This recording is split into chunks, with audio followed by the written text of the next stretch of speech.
მოგესალმებით, ეთერშია საინფორმაციო გამოშვება დღის ახალი ამბებით. დღეიდან 30 ლარიანი ვაუჩერების დარიგება დაიწყო, რომელსაც თელავის თითოეული ოჯახი მიიღებს. ვაუჩერის გაჩუქების სურვილის შემთხვევაში საჭიროა შესაბამის გრაფებში დაფიქსირდეს ვაუჩერის საჩუქრად მიმღები მოქალაქის და თქვენი როგორც ვაუჩერის გამცემი პირის შემდეგი მონაცემები, სახელი, გვარი და პირადი ნომერი. ვაუჩერის დარიგების პირველი ეტაპი 15 იანვრისთვის დამთავრდება. Სოფლის მეურნეობის მინისტრმა გაგვაცნო 23 დეკემბერს ინფორმაცია თუ როგორ უნდა დარიგებულიყო ვაუჩერები ქალაქ გურჯაანში და ფაქტიურად შაბათს სოფლებში უკვე დავიწყეთ დარიგება ვაუჩერების, დღეიდან დაიწყება თელავში დარიგება. სულ გადმოგვეცა 21166 ვაუჩერი, რომელსაც თელავის თითოეული ოჯახი მიიღებს. დარიგება დამთავრდება დაახლოებით 15 იანვრისთვის პირველი ეტაპი და სიაში გამორჩენილები თუ ასეთი არის ამის კორექტირება მოხდება და 1 მარტამდე დარიგდება სრულიად ვაუჩერები. თელავის ბავშვთა ჯანმრთელობის ცენტრში დაიწყო პაპილომა ვირუსის საწინააღმდეგო ვაქცინის გაკეთება, რომელიც სანდრა რულოვსის პროექტია და ჯერჯერობით საქართველოს მასშტაბით თბილისში, ბათუმში და თელავშია შესაძლებელი. დაწვრილებით ინფორმაციას ბავშვთა პოლიკლინიკის განყოფილების გამგე ნანა ლაფაური მოგაწვდით.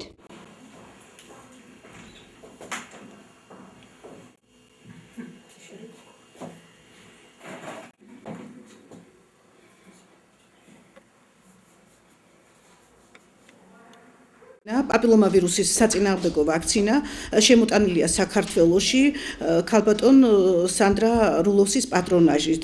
კეთდება მხოლოდ ჯერჯერობით გაკეთდა საქართველოში თბილისში და შემდეგ გადმოვიდა თელავში და კიდევ სხვა ბათუმში ჩატარდა ეს ვაქცინაცია.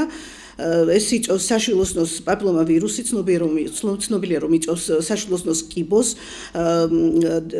და ეს ძირითადად საშვილოსნოს კიბო ამ პაპილომავირუსით უფრო გავრცელებული ახალგაზრდა ასაკში 20-დან 35 წლის ასაკის ახალგაზრდა ქალებში გადადის ნებისმიერი ინტიმური სიახლოვე, მამაკაცებშიც არის ეს პაპილომავირუსი და ნებისმიერი ინტიმური სიახლოვე იწვევს აი ამ პაპილომავირუსის გადაცემას. და იწვევს უკვე თითქმის 100%-ში იწვევს საშვილოსნოს კიბოს, საშვილოსნოს ყელის კიბოს განსაკუთრებით და აი ამიტომ ეს მოხდა შემუშავება აი ამ ვაქცინისა. 4 სახეობა შედის აი ამ ვაქცინაში, სამჯერადია, საკმაოდ ძვირადღირებული ვაქცინა არის. გართულებები ნაკლებად ცნობილია, ფაქტიურად არაფერი, შეიძლება ალერგიული ასაკი თუ არის ალერგიულია ბავშვი და ადამიანი მასთან. თვითონ ვაქცინაციას სურველი არის საკმაოდ ბევრი, ჩვენ ახლა 50 დოზა გვაქვს მიღებული მხოლოდ. გუშინ უბნის ექიმმა დაგვირეკა, რომ ამოსულიყავით და ესაც ჩაგვეტარებინა. მეც თუ კი საჭირო იქნება, ავცრი ჩემ შვილს. ცოტა მეტკინა. საკაბელო ტელევიზიაში იყო განცხადებისა ამ პაპილომას ვირუსზე იცრებოდნენ 13 წელიდან 30 წლის ჩათვლით გოგონები. მე გადავწყვიტე, წამეყვან დავკავშირებოდი უბნის ექიმად დამირეკა და მითხრა და მთხოვა ამომეყვანა ბავშვის. წამოვიყვანე, ავაცრეინე მშვენივრად ძნობს ბავშვი თავს. დღეს ავიცერი გამოყევით ჩემს უფროსებს და არ გამწევია წინააღმდეგობა. სასტუმრო ძველ თელავში ინტელექტუალური თამაშის რასადროდის ბოლო ტური ჩატარდა. თამაში 2 საათის განმავლობაში საკმაოდ დაძაბულად მიმდინარეობდა. გამოვლინდა გამარჯვებულთა 3 გუნდი. გამარჯვებული გუნდები დაჯილდოვდნენ ფულადი პრიზებით. ინფორმაციას მოგდეთ, გვაქვს ორნაირი. მეორე ეს ნება სადმე. მესამე ადგილი არასამთავრობო ორგანიზაცია ბიზნეს ცენტრი კახეთის გუნდი. გილოცავთ შემდგომში გისურვებთ უფრო დიდ წარმატებას. ანუ მესამე ადგილზე გასული გუნდი წარმატებებს გისურვებთ. ეხლა გუნდი დღეს ბიზნეს ცენტრმა კახეთი დაამთავრა ჩემპიონატი რასადროდის სპეციფიკური თემით დემოკრატია და არჩევნები. ჩვენს მიერ შექმნილმა გუნდმა დაიკავა მესამე ადგილი, შესაძლებელი უკეთესი შედეგის მიღწევა, რა თქმა უნდა, იყო რაღაც ეცდები, მაგრამ ძალიან გახარებულები ვართ, აღფრთოვანებული ვართ ზოგადად ატმოსფეროთი, იმ ინტრიგით, რომელიც თამაშების პერიოდში სუფევდა. და ვფიქრობ, რომ საბოლოო მიზანი მიღწეული იყო, ანუ მონაწილეები დაინტერესდნენ ამ თემებით და უფრო მეტად თანდათან უფრო იმუშავებენ ამ საკითხებზე, დემოკრატია, არჩევნების სამოქალაქო საზოგადოება და ამასთანავე სულისკვეთება მთლიანობაში არის ძალიან პოზიტიური, გვაქვს ძალიან დადებითი განწყობილება. საკმაოდ წარმატებით ჩაიარა ჩვენმა ამ ჩემპიონატმა, ბიზნეს ცენტრი კახეთის მეორე ორგანიზატორმა. ჩვენი გუნდი დაწყებული ამ ჩემპიონატიდან ლიდერობდა, მოგება არ გაგჭიროებია, მაგრამ იყო საკმაოდ მაღალი კონკურენცია, ეთყობოდა თვითონ ჩემპიონატის ბოლოს შედეგსაც, მაგრამ ალბათ გამოცდილება იმან რომ უკვე დიდი ხანია ჩვენ თამაშობთ, შედეგი მოგვიტანა. ყველა გუნდს ჩემი გუნდის წევრებს მინდა დიდი მადლობა გადაუხადო და ყველა საპრიზო ადგილზე გასულ გუნდს მიულოცო და უსურვო შემდეგში გამარჯვება უკვე. კი, ჩვენ მოგეთ. ნუ ალბათ ახალი წელს ერთად ვიქეიფებთ, რა ვიცი. 24 დეკემბერს თელავის თამაზანთასის სახელობის სპორტულ სკოლაში კიოკუშინკაი კარატეში ჩატარდა საკვალიფიკაციო გამოცდა ბავშვებსა და მოზარდებში. გამოცდა ჩაიბარა კახეთის რეგიონალური კიოკუშინკაი კარატის ხელმძღვანელმა ლევან პარწიკანაშვილმა.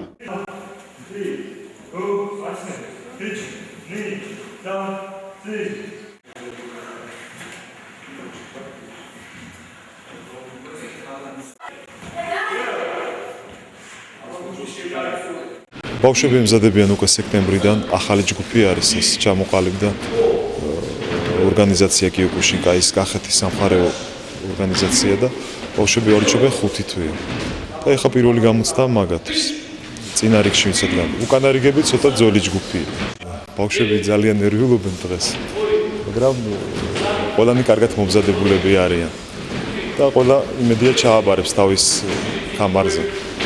სულ ახლახანს ჩამოყალიბდა თელავში კახეთის რეგიონალური ორგანიზაცია კიოკუშინკაი კარატეში, რომლის ხელმძღვანელი არის ლევანი პარწიკანაშვილი, შავი ქამარი მეორე დანი. დღეს 24-ში ტარდება საკვალიფიკაციო გამოცდები ბავშვებში და მოზარდებში. ბავშვების შესაბამისად მიიღებენ ქამრებს, ანუ ვინ რომელ ქამარზეც გავა. გამოცდას იბარებს აგრეთვე კახეთის რეგიონალური კიოკუშინკაი კარატეს ხელმძღვანელი ლევანი პარწიკანაშვილი. 4 თვეა რაც კარატეზე დავდივარ. ეს იმედი მაქვს, რომ კარგად ჩავატარებ გამოცდას. სულ რაღაც რამოდენიმე დღე გვაშორებს 2012 წლის დადგომას.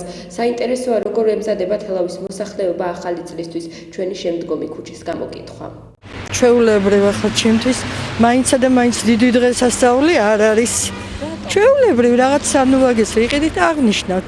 ახალი წლის ტრადიცია ხო არ გაქვთ? რაც ყველა ქართველს ჩვენც ასე ვცდილობთ, რომ ესეთი გაშლილი სუფრით შევხვდეთ და კეთილი გულით. როგორი განწყობაც ქვეყანაშია, ისეთი განწყობა მაქვს მე. გინდა თუ არ გინდა, კარგი განწყობა უნდა შეიქმნა. არა, ჩვეულებრივ როგორც ყველა ოჯახი მეც ისე ვემზადები. ჯერ ოჯახში და მე მეგობრებთან. როგორც ყველა ალბათ ოჯახურ საქმეებში ვარ ჩართული და ყველას მიულოცავ ბედნიერი იყოს ეს ახალი წელი, სიხარულის მომტანი, სიყვარულის მომტანი ყველასთვის და საქართველოს გაერთიანების. ოჯახში ტრადიციები ავარება, აი თუნდაც ის რომ აუცილებლად ახალი სუფრა უნდა კონდეს მაგიდას, თუნდაც ის რომ ახალი ცოცხი უნდა იყოს ოჯახში, კარების გარეთ უნდა დავყაროთ ფული და შემოვგავოთ შიგნით. ასე რომ ბევრი ტრადიციები აქვს, ხო ყველა ადგილში მეკლე აუცილებლად და ყავს მეკლე, რომელიც თითქმის ყოველწლიაა ჩვენი მეკლე. ბედნიერად იყავით ყველა, ახალგაზრდები, ძველგაზრდები ყველა. ახალი წლის ემზადებით ყველა კარგა, ვეცდებით რომ ყველა კარგად შევხვდეთ. ახალი წლისთვის ახლა ყველა გაჭირვებულია და ყველა იმას ცდილობს 2 კაპიკი მარტო ტკბილეულისთვის მაინც იქონიოს და რა ვიცი რა ვთქვათ ახლა. სათამაშოები როგორ გეყიდებათ? სათამაშოების ნაკლებად. ყველა მაინც პროდუქცია ყიდულობს და ტრადიცია მაქვს. ახლა ჩემი შვილები მოვლენ ჩემთან და შევხვდებით ერთად, სხვა არაფერი განსაკუთრებული. რა ვიცი, ვაკეთებთ ყველაფერს რაც შეიძლება ბავშვებს გაუხატეს და ჩვენც. რა ვიცი. ჯერ ოჯახში და შემდეგ მოედანზე გავართ ალბათ ბავშვების წავიყვანთ რა. ძალიან მიხარია ახალი წელი ახლოვდება და ოჯახის წევრებთან უნდა შევხვდეთ. მე ძალიან მიხარია ახალი წელი მოდის და მინდა რომ მალე გვესტუმროს თოვლი. მიყვარს შუშხუნები და კამფეტები და შოკოლადები. მიყვარს ძალიან ასაფეთქებლები, შოკოლადებიც ძალიან მიყვარს და ახალი წელი იმიტომ მიხარია რომ ერთობიან ბავშვები და უხარიათ. ერთობი ხოლმე. მე მაგალითად ბათქუნებით და სასროლებით ვერთობი. ძალიან მხიაროა და ბედნიერებით. თოვლი მიხარია რომ ყველანი ერთად ვართ და ფუსფუს ერთ მომზადებთ. და ერთ ნამცხრებს და ასე შემდეგ. ახლა კი ჩვენს ეთერში ამინდის პროგნოზის დროა.